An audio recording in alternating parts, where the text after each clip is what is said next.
આવશે. Look into camera.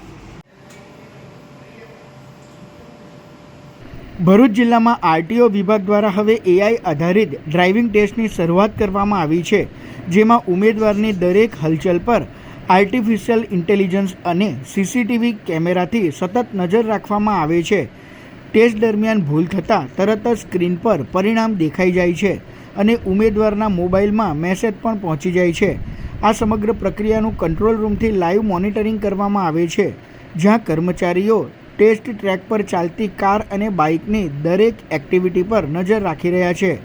Control રૂમમાં ઉમેદવારનો photo, નામ, કયા સિગ્નલ પર ભૂલ થઈ અને કયા કારણસર ફેલ થયો તેની તમામ માહિતી તરત જ ડિસ્પ્લેમાં જોવા મળે છે.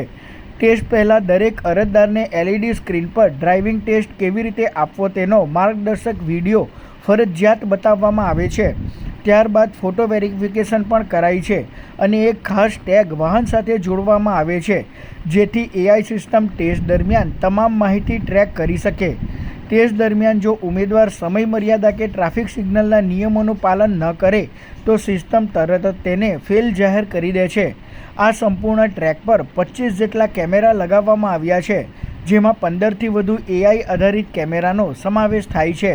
અધિકારીઓના જણાવ્યા અનુસાર આ નવી સિસ્ટમથી લોકોમાં યોગ્ય ડ્રાઇવિંગ કૌશલ્ય વિકસશે અને ટ્રાફિક સિગ્નલનું પાલન કરવાની પણ ટેવ પડશે.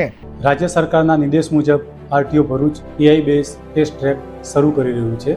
એઆઈ બેઝમાં આખી પ્રક્રિયા સેન્સર બેઝની જગ્યાએ કેમેરા બેઝ હશે, એટલે કે એઆઈ બેઝ કેમેરા તમારી આખી પ્રક્રિયાનું મોનિટરિંગ કરશે અને રિઝલ્ટ પણ આપશે. મિત્રો, આ ટેસ્ટમાં તમારે સમયમર્યાદાનું પાલન કરવું પડશે, તેમજ ટ્રેકના નિયમો છે એનું પાલન કરવું પડશે. સિસ્ટમ ગણતરીના મિનિટમાં જ તમારું રિઝલ્ટ ડિક્લેર કરી દેશે. આ સિસ્ટમથી લોકોનો સમય બચશે, તેમજ કામ ઝડપી થશે. જો કોઈ ઉમેદવાર સારી રીતે ડ્રાઇવિંગ જાણતો હશે તે જ ઉમેદવાર આ ટ્રેકમાં પાસ થશે. મારી લોકોને અપીલ છે, ડર્યા કે ગભરાયા વગર ટ્રેક ઉપર ટેસ્ટ આપવા માટે આવે અને પાસ થાય. અંતમાં આ ટેસ્ટનો જે મુખ્ય હેતુ છે એ 100% પારદર્શિતા લાવવાનો છે.